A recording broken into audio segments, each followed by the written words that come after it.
सगळ्या चोरांनी मिळून आपल्यातलाच एक चोर न्यायाधीश केला आणि त्यांच्या बाजूने निकाल लावून घेतला। हा खऱ्या अर्थानं संविधानाचा खून आहे, लोकशाहीचा खून आहे।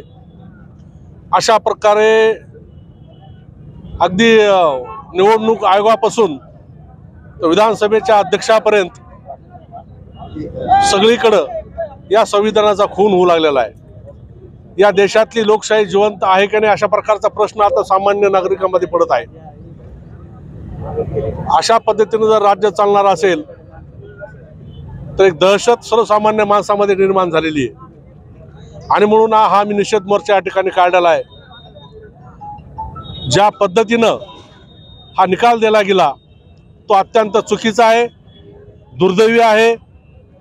म्हणजे एक प्रकारचा पायंडा या राज्यामध्ये कालच्या निकालानं लागलेला आहे की कोणत्याही पक्षाचा आमदार उद्या फुटून कुठल्याही पक्षामध्ये जाऊ शकतो, त्याचं काही त्या ठिकाणी होऊ शकत नाही, अशा प्रकारचा हा कायदा आहे।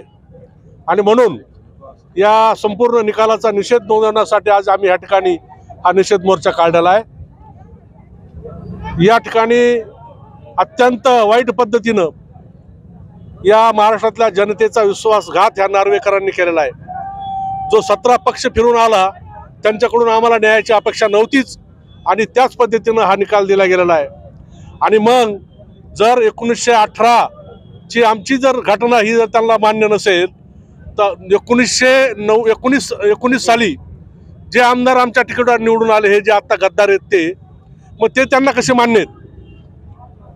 18ची घटना जर समजा उद्धवजींची यांना मान्य नसेल तर 19 साली निवडून आलेले आमदार यांना कसे मान्य आहेत हा आमचा प्रश्न आहे।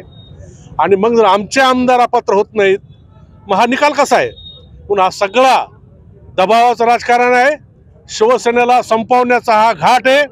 परंतु मी आज ठामपणे अशा ठिकाणी सांगू इच्छितो की शिवसेना फिनिक्स पक्षाप्रमाणे या ठिकाणी महाराष्ट्रामध्ये उच्चार घेणारे आणि शिवसेना संपवण्याचं जे षड्यंत्र आहे ते कधी यशस्वी होणार नाही। एबीपी माझा, उघडा डोळे बघा नीट।